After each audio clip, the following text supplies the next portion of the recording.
Hello and welcome back. We are now ready for our first session, Lightning Talk, Project Management versus Project Leadership.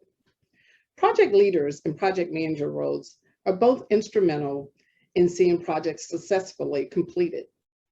While these positions are often treated as interchangeable, there are key differences that can impact which is a better fit for your personality and interest. Understanding and identifying which role is right for you can take research and introspection. In this highly engaging lightning talk, Billy Mwape, a PM, will take the project leadership position, and Abigail Sandala, PM, will take the project management position. They will candidly discuss each from their different experiences, agreeing to disagree, which might be inevitable. Will they find the middle ground on the PM management leadership continuum? We will find out in just a few minutes. Billy Mwape is a project management consultant, educator, and passionate agile and leadership coach. He is a TED speaker and is accredited by Toastmasters International. Most recently, Billy spoke at the PM for Ukraine charity conference, helping to raise over $16,000 for UNICEF support of children and family victims of war in Ukraine. He also gives back to his community through a junior CEO program aimed at equipping boys and girls in Zambia with leadership, agile, and design thinking skills. Abigail is a PM 2021 Future Honoree and Project Management Expert, focusing on nationwide universal access projects, which aimed to bridge the digital divide to the unserved and underserved areas of Zambia. To help bridge the poverty gap between men and women in her community, she started a savings and lending group that allows vulnerable women in informal settlements to become financially independent. She is a mother of 3, an assistant area director for Toastmasters, the Africa Region Lead for Women Power Up Network, a postgraduate supervisor, and a TEDx speaker coach. Please join me in welcoming Abigail and Billy.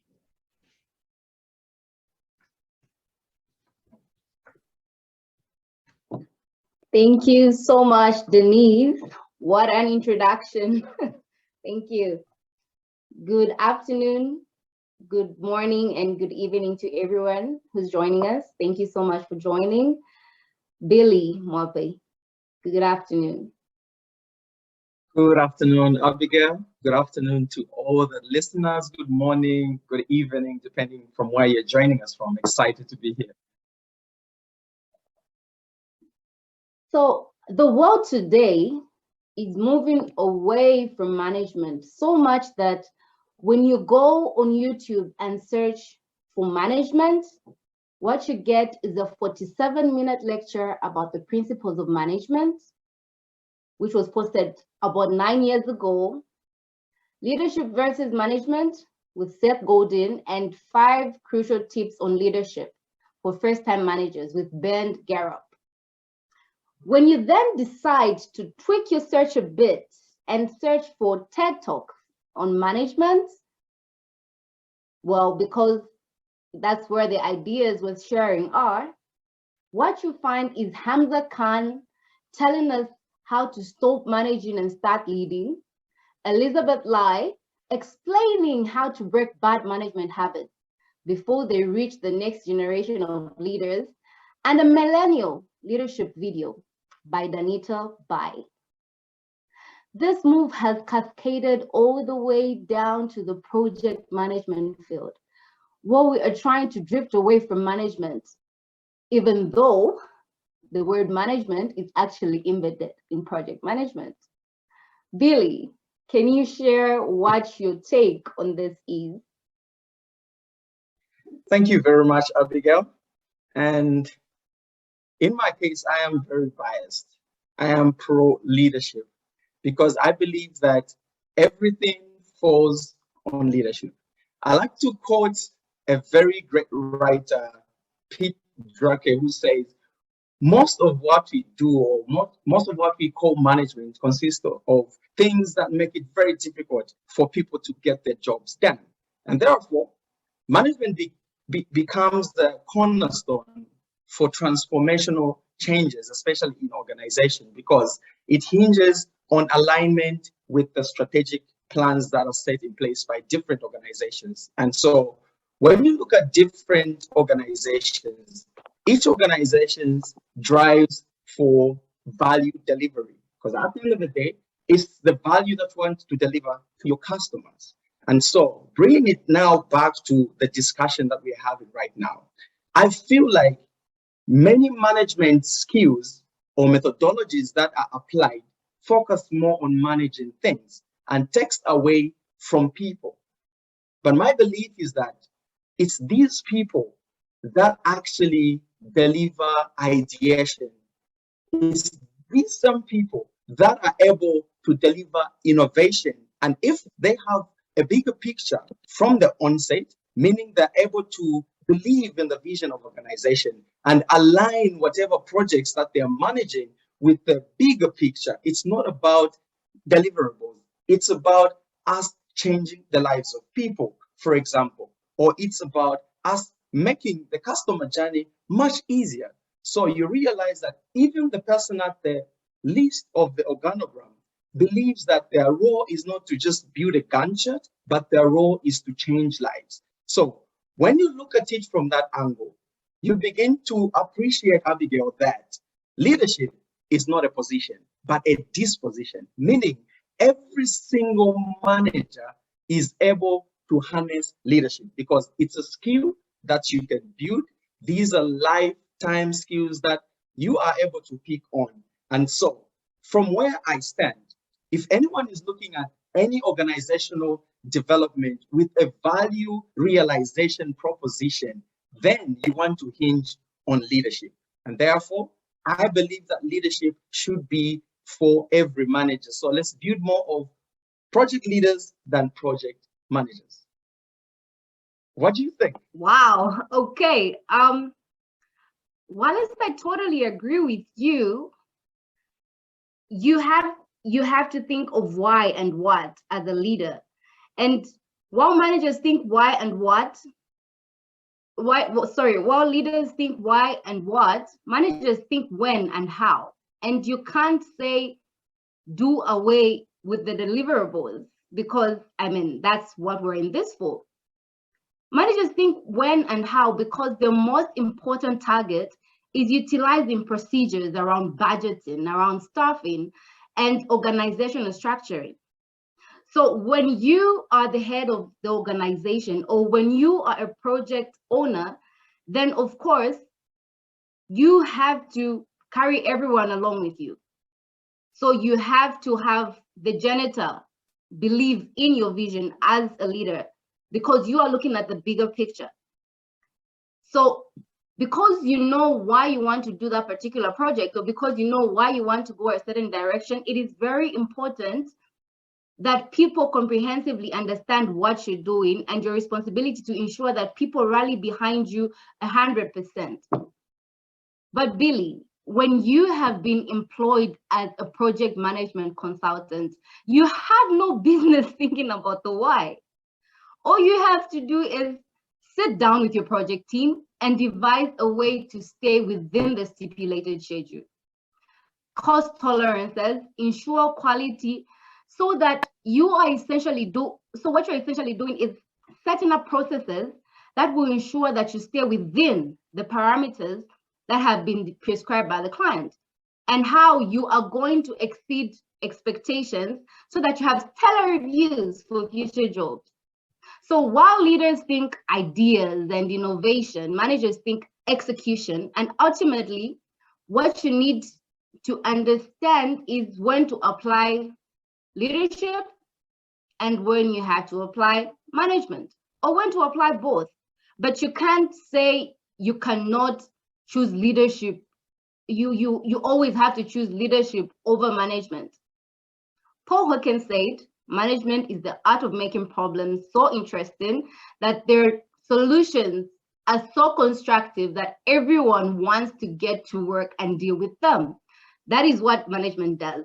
You just can't do away with that.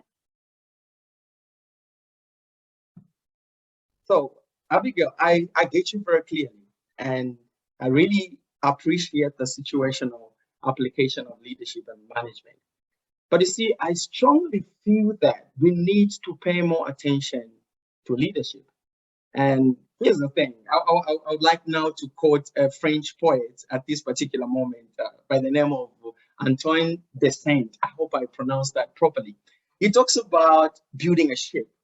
If you want to build a ship, do not drum up for men to cut the wood and then slice the wood, break down the work using breakdown structure, and then talk about what you're going to use to do the scheduling and everything, you know, all the nice things that we'll have to do as project managers.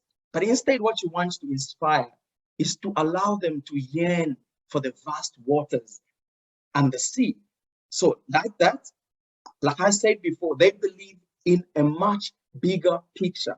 And so you allow them to find their ways of working. And just in the introduction, Abigail, if you notice, we are changing from the technical management. We are now talking power skills. We are now talking ways of working. We want to allow people to bring their innovative part rather than prescribing the way they're supposed to do things. So this is my strong belief. And I would like to give an example, Abigail. Recently, I worked for a bank. I had an IT department, and we were about to launch a product to the market.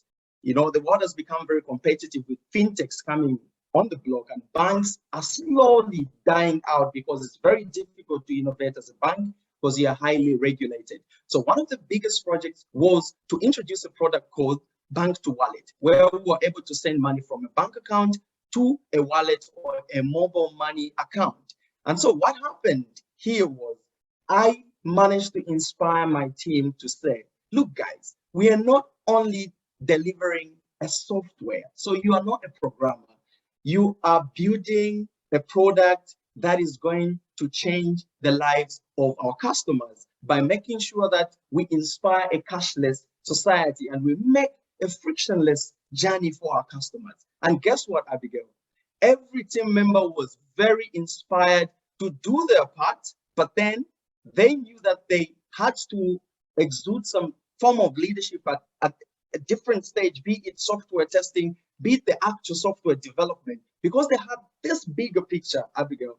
We were able to deliver on time. Now, this time, within the stipulated schedule on cost came as a byproduct of the belief that these people had. So I still strongly hold the position that leadership will inspire whatever management tries to push, but as a byproduct, because people believe and they bring in the innovation and you allow them to fail to learn at the same time. So that is my example that I wanted to give. I'm very interested to hear an example of where you've excelled applying management, purely management in your setup.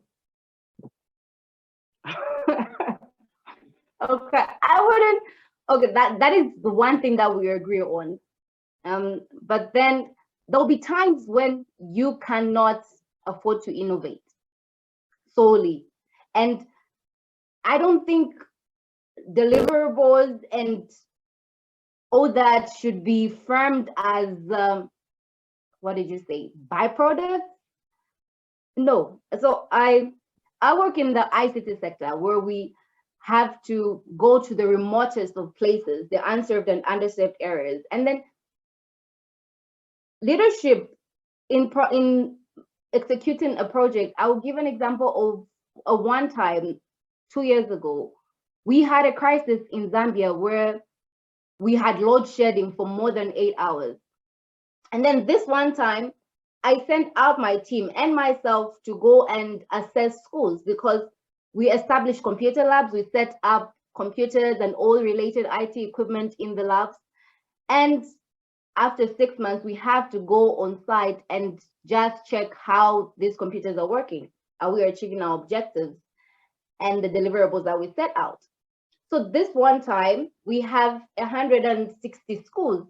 And My project team has gone, I have gone. Whilst I'm in the field, I determine, because every time you get to a school, there is no power.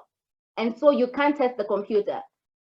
The best that you can do is maybe write a report and say, I went to this particular school and this wasn't happening. And I had to innovate. I'll call it innovation. Think of a way we are going to ensure that we don't waste resources, so that we don't waste resources and we attain our objectives. The first time we went to about 60 schools. I wrote a report about 2 schools.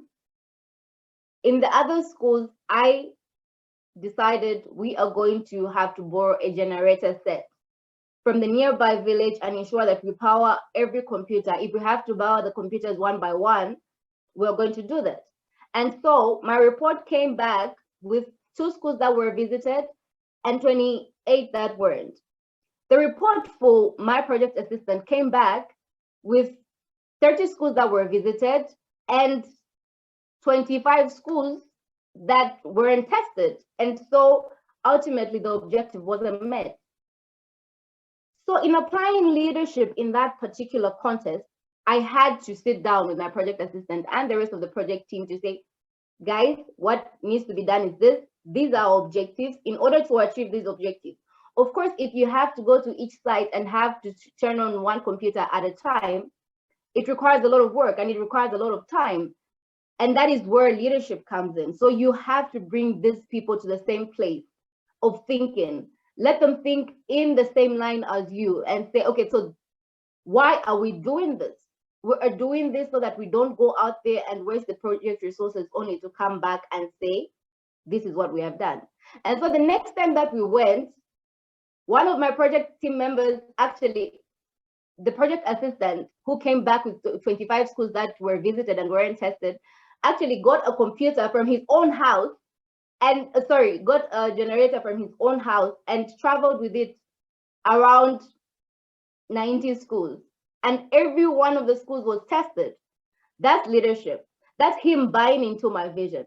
But then management also comes in where we're talking about, these are deliverables, these are objectives, this is the budget. We're not going to go out there and then come back without the results that have been anticipated. And so what I'm essentially saying is that there has to be a balance between being a leader and being a manager, because a manager's primary responsibility is to complete their task.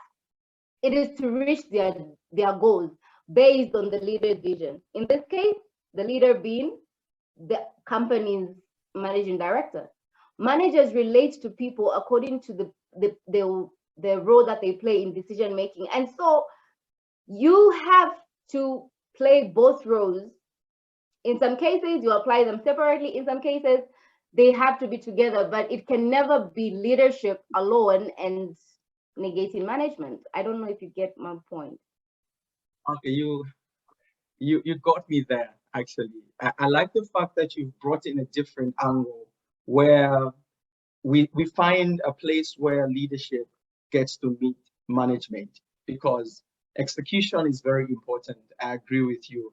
But much more important is how effectively do we communicate our vision on a project with the people that are actually executing, so that it almost becomes like a project culture, which is aligned with the management or with the vision of the institution or organization. So somewhere there, I tend to bend a little bit towards that. But I'm very interested to actually just listen maybe to 3 people on the call for them to just share their experiences, maybe under 2 minutes each, if we could do that, if they can type or if they can come on and just to share the experiences, whether it's the leadership or the management that has worked for them. I don't know what you think, Abigail. Okay, so since they cannot type in, we will have Denise guide us through. Do we have any contributions from the audience, Denise? Any experiences shared? Any questions that need addressing? But contributions and experiences would be great. Okay, we do have one person was talking about their contribution. of being a program manager, and how they had a project, hold on, I'm going back, and how the team came together and the project was successful. But again, he looked at project management versus project leadership. And I have put in the chat many times, as you said, it is interchangeable. But a lot of times in organizations, to cut corners, we lump it into one. And then you don't get the results that you're looking for. So that's why I love the dialogue between you, the actual differences. It's not the same. Both of them are very important, but it also goes back to what's the fit of your organization. And I think it was Zara, forgive me if I pronounce your name incorrectly, that talked about that challenge and how they came back to being project managers to get that project done, to focus on what was requested of them. I think as project leaders, that's what we really have to be intent about. What's the outcome? What do we hope to gain from this? And there was another question, it was actually a comment from Michelle that says, project managers must be strategic. They're leaders, whereas when you're talking about managers, they're more tactical to ensure project success. I like what you said, Abigail, when you talk about managers, they go with the when and the how. Absolutely. I know it's like that in my company. But then you said, Billy, leadership is a lifetime and it's for everyone. And many times we forget that. We like to put titles in place instead of talking about people and the purpose versus who's doing what. Thank you very much, Denise, for those contributions. And whilst others are still typing there, I just want to build up on what you've said. Very excellent point there, as you say. I want to pick the example of a program manager, so when you talk about the program, you have different projects running, right? And what you want there, like from a leadership perspective, is to find a value chain, whether within your program or within your portfolio. What is a value chain, right? So you're looking at delivering the minimum, not the minimum viable product anymore, but the minimum business increment, which can allow this organization to begin to realize value as early as possible. And that only comes from a leadership mindset, because you're so concerned about getting to the market as early as possible for this organization to begin to have value, rather than sticking to the intricacies of being on cost and having the reports that are on point, but you actually go beyond, above and beyond that, to really understand the overall vision of this project. So this project might be small, but it's contributing to this organization in attaining its strategic goals. So that becomes very, very important, to respect the people that are executing the project on the ground, but they should have a linkage, like Abigail said, through effective communication. Because guess what? As strategic leaders, we are like on top of the ship, right? We are able to see, we're at the balcony, we're able to see the future. And the people downstairs are just cranking things and they don't know where the direction is going. So it's very important to pull people up and they're able to see where we are going. They have a higher belief and give you much more than just executing the daily tasks. I don't know, Abigail, give comments on those contributions. No, I totally agree. And I like what Denise said about being strategic and trying to just intertwine everything together and see what works for you on each particular project, because there's certain processes that need you to be really tactical. And as a leader, the goodness with management is that there are things that aligned. Even if someone who has training can easily follow through. Leadership is more of, it's something that can be trained, but it's normally instilled from a personality aspect. So in instances where I'll quickly give an example of a leader that I've come across who is, they aim, well, their intentions are great, but they focus on the people liking them and not saying no to the people. And to them, that is the interpretation of being inspiring, or that's the interpretation of following the why. And in the process of trying to please everyone, and because they don't want to say no to people, they are slowly drifting away from the objective that they're supposed to meet. So even in instances where you're supposed to prioritize, for instance, on a project, let's say we build a computer assembly plant, because everybody else wants to connect internet to 500 institutions maybe, and every politician wants that, and it will make them more famous, and everyone will be happy with it. Even where you realize that this is not sustainable, when you are a leader who doesn't really know what you want, you go with the crowd. And I think that's where now the balance comes in to say, okay, this is what's in the contract, this is the objective, this is the ultimate goal, and this is how we go about this. So I totally agree with that. And I think the only problem that we have is that we've been trying to separate the two.